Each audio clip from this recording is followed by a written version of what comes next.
Welcome to the Inflection Podcast, where we explore the pivotal moments that have shaped us into who we are today. I am your host, Anabi, and I can't wait to dive into these moments with you. Let's get it.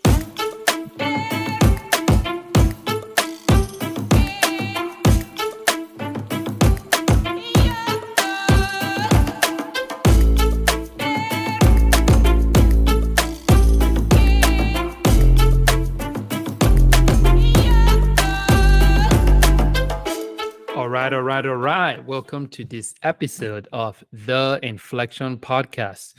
With me here today, I got the man, the myth, the legend, Tony Wilson. And it's amazing to have you on, brother. Thank you so much. Yeah, likewise. Thanks for having me. I appreciate you inviting me on. Totally. It's been a long time coming. I remember when I don't even remember. This was months ago when I said, hey, I'm working on this podcast thing. I'd love to have you on someday. And you're like, yeah, just let me know. And here we are. Here we some are. months later.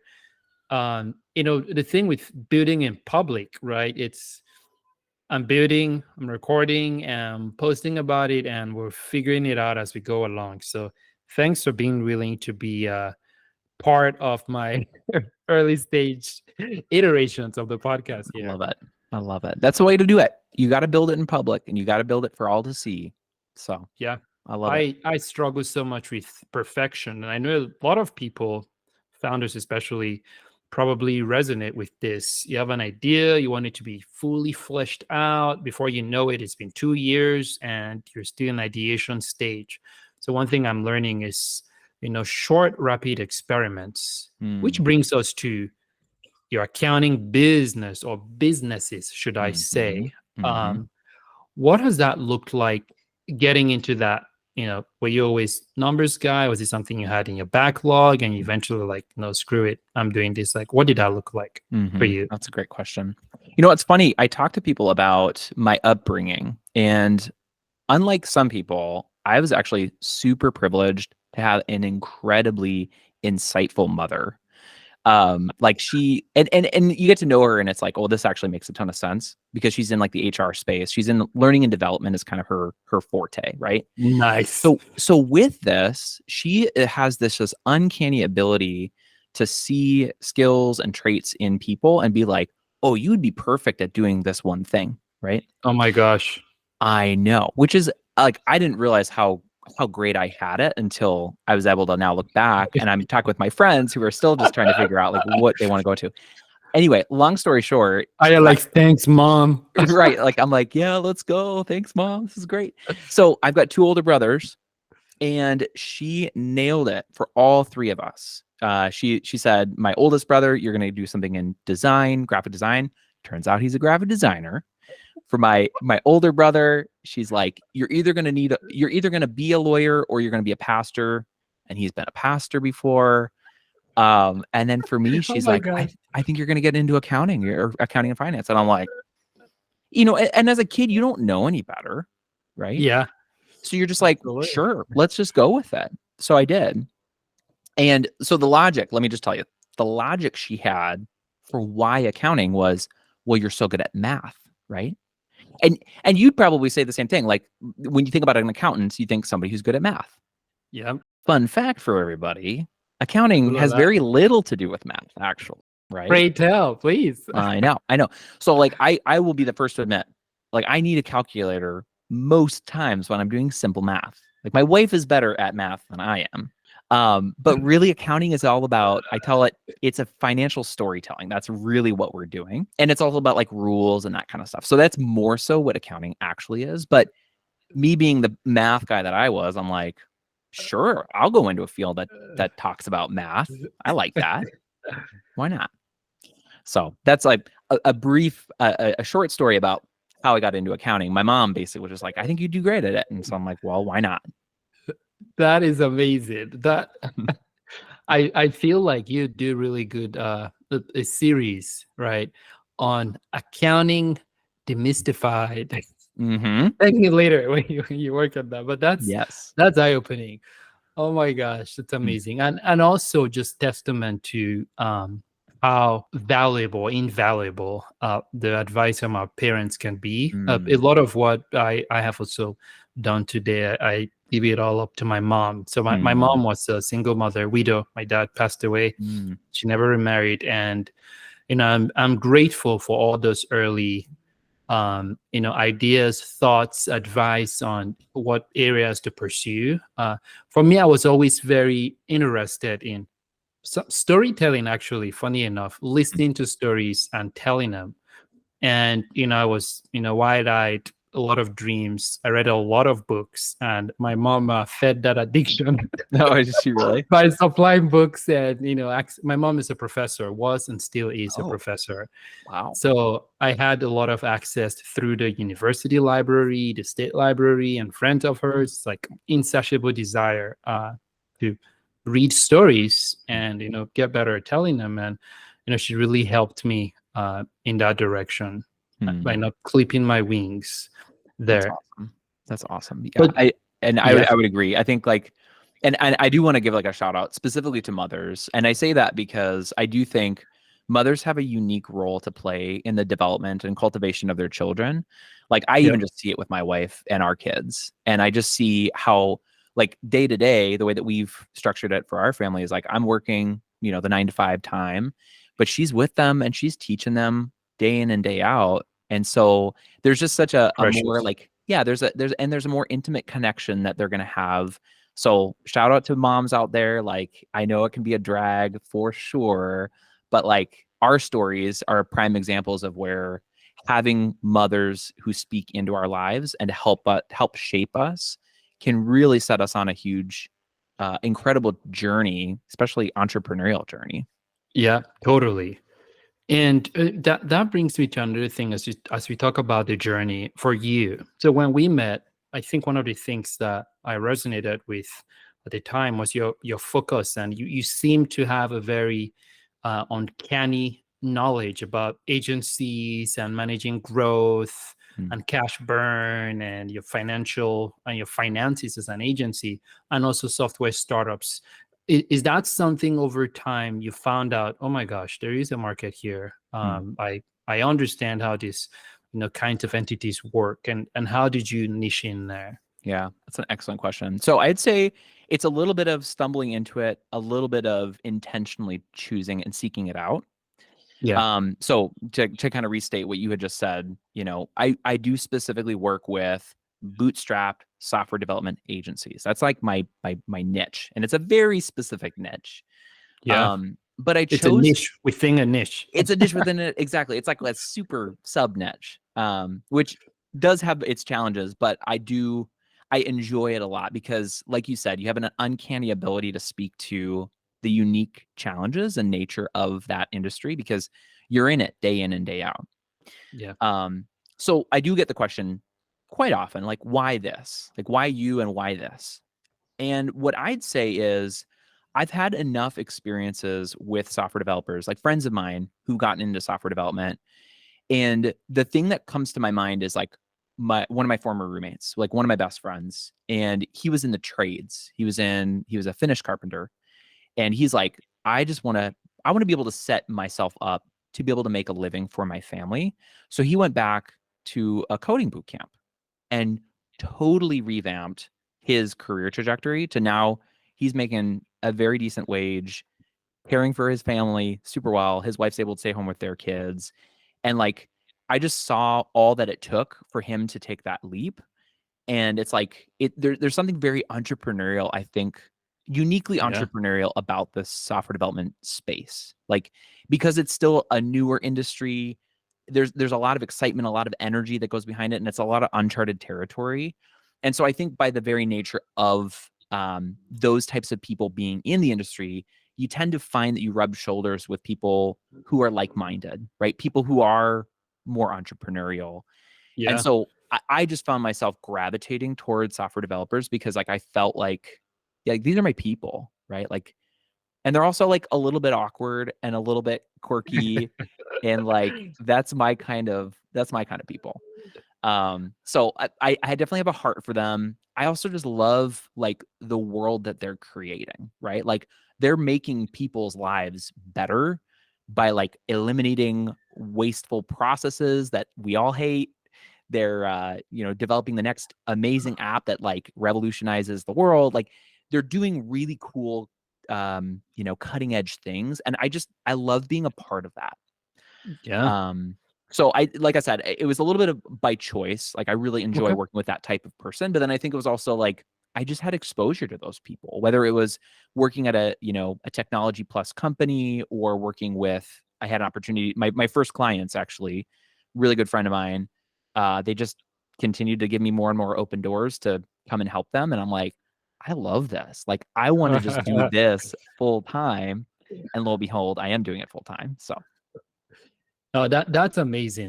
That's something I'm mildly obsessed with, right? It's the inflection. Hey, the podcast is called the Inflection Podcast for a reason. I'm surprised. And it's those pivots along the way, from start all the way to turning points that led you right here. One thing that does come to mind as we talk about that, with regards to where you see things going, right? So right now, VC money is scarce. There's talks of the economy, going into a recession if we're not already in a recession. So increasingly, there's a focus on, all right, I got to bootstrap. I was going to raise some funds, but I need to, bootstrap some more. So what advice do you have to, again, specifically talking to the software development agencies out there who are trying to bootstrap? What's some advice you have for those folks? They're trying to bootstrap it. They're like, oh my gosh, it's so hard. How do I even get started and focus more on bootstrapping? Yeah. So there's a couple different things. I think from a strategic standpoint, the thing that I see happen time and again that is successful is start with service, right? Start with something that doesn't scale particularly well, but start somewhere that's service oriented, something that you can sell a custom, whether it's a custom project or something where you're probably going to be doing more of the labor. And then let that engine fuel some type of long-term investment, whether it's creating your own IP, solving a problem that you yourself have that you can then productize to then sell to other people. But start with the service. I think my take on the SaaS industry by and large, especially recently, prior to money becoming a lot more expensive to get, is that realistically we were just in a big bubble, and it was bound to burst at some point. It was just tech bubble Eventually, 2.0, right? And so I think what that created is a fairly anemic business entrepreneurial environment where people just thought, hey, I can just create anything and get money for it. And it's growing on trees. Right. It's like, let's just go do this. And I think it did a lot of disservice to the entrepreneurs running these organizations, because they weren't faced with the harsh reality that like nobody really actually wants to pay for this thing. You're not actually solving an issue. And anytime you take on outside money, you're just extending the runway to discover just how much this isn't going to work. So I think bootstrapping is great. It's terrifying, but it's great because you are forced to come to grips with the fact that maybe you don't really have as good of a product as you thought you did. Yeah. So again, strategically, I would say start with a service, get something. It doesn't have to be like a super, well-oiled machine yet, but just get something so that you can start fueling your own IP. The second thing from a financial perspective, so that was on the strategic side. If I'm giving financial, like as an accountant, as a fractional CFO, if I'm giving advice, I'd be like, you have got to understand your cash flow forecast. Because especially if you're going to go the service model, it's a very lumpy game. Yep. So like this is the stuff I talk with my clients about all the time, like on a weekly basis, is like 1 week you might have 127 days of runway. The next week, if you lost one of those deals in pipeline, you now have 70 days of pipeline. You have 70 days before you run out of cash. So you got to be really, really tied to and understanding where your cash flows are going. Otherwise, you could go out of business tomorrow. Yeah. And that hits home. That really hits home, because running my agency, that was something I found out the hard way. Because you look at your pipeline, and you're like, oh my gosh, we got a lot of runway, there's a lot of deals, but anything can happen. You could lose those Yes. deals, right? Someone can get hit by a bus, God forbid, or whatever, just extenuating circumstances. They really wanted to work with you, and now it's gone. So Mhm. I would add to that to don't make plans based on pipeline projections, like Mm. solid plans. Yeah. Now, projections, estimate, plan, but don't make solid financial plans based on, like, don't go buy, new equipment, right? Or hire Mhm. someone based on, oh, I have this thing in the pipeline coming down in 4 weeks. If the cash hasn't hit the bank yet, anything can happen. And that's Yeah. something I found out the hard way. Mm. School of hard knocks, running my Mm. agency. Yeah. Well, I'm curious if you wouldn't mind, like, even just double click on it, because Yeah. I have more thoughts on that topic, but I'm curious Yeah. if you can even just share what that was for you. Yeah, no, totally. So running my agency, I was able to grow the agency, and that's another thing. I grew it way too fast. Another Mm. lesson there, cautionary tale, Mm. because I was so obsessed with the growth. I Mm. was looking at top line revenue, not net, or not gross. Mm. I was like, all right, let's get it in. But the problem is I was making a lot of my decisions based on pipeline, which is very Mm. different, right? Those were deals that they signed the contract but not necessarily paid yet. Mm. They were saying, hey, we want to work with you guys maybe in a few weeks, maybe in a few months. And when you do that a couple of times, you can find yourself in a bind. Because Mm. again, until the money hits the bank, don't Yes. go hire a contractor, because you're like, all right, they've signed a contract, right? Four customers or potential customers signed a contract to work with us on website revamps. All right, let's go. So Mm. as a newbie to the agency business model, that was something that I quickly realized Mm. as I understood my cash flow better. Yeah. I had to get a more solid grasp of, this is what we have in the bank, Yes. right? And this is what I will make hiring decisions and, firing contractors or whatever based on. So that was the key difference Yeah. for That's me.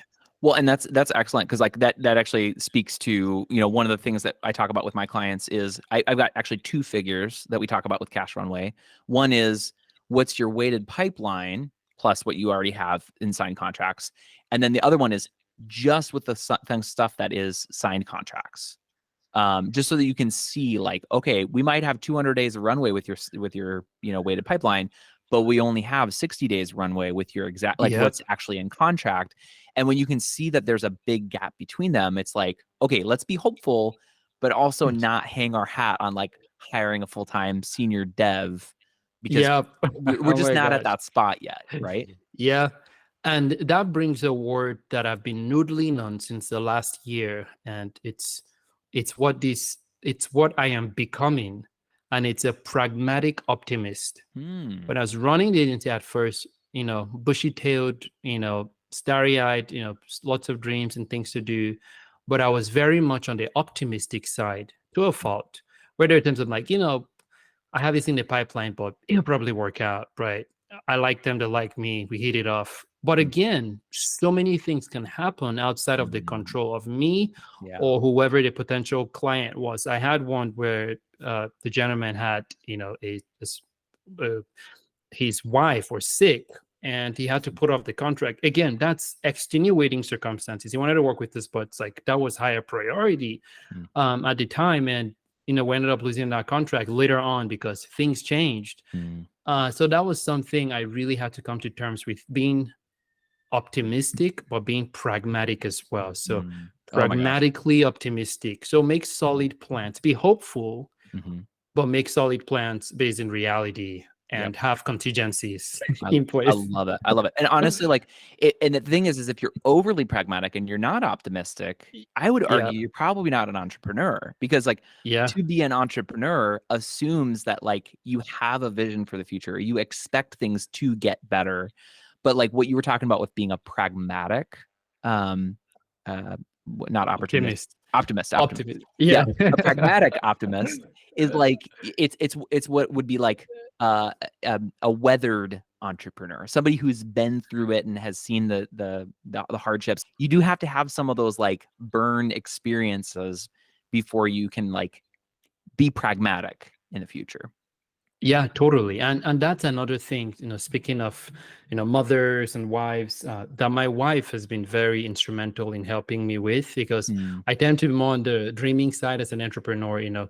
chasing new, hey, squirrel, very forward focused. And she's very practical, Mm, and really helps bring things to fruition. But on the agency side, she's been helping on the back end, mm, to figure out some of those processes, contracts, exactly what you said of, we probably shouldn't do that again. Let's build a mm, process around that.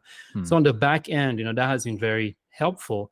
That's the unsexy side of the business that no Right. one sees, Hmm. the processes, the contracts, the rigor behind the scenes to make sure that the surface, the front end, the customer facing side is running smoothly. So Mm, shout out to my wife Hannah for all her help and encouragement, and mm. doing the you know the work behind the scenes to That's make things run. that's amazing.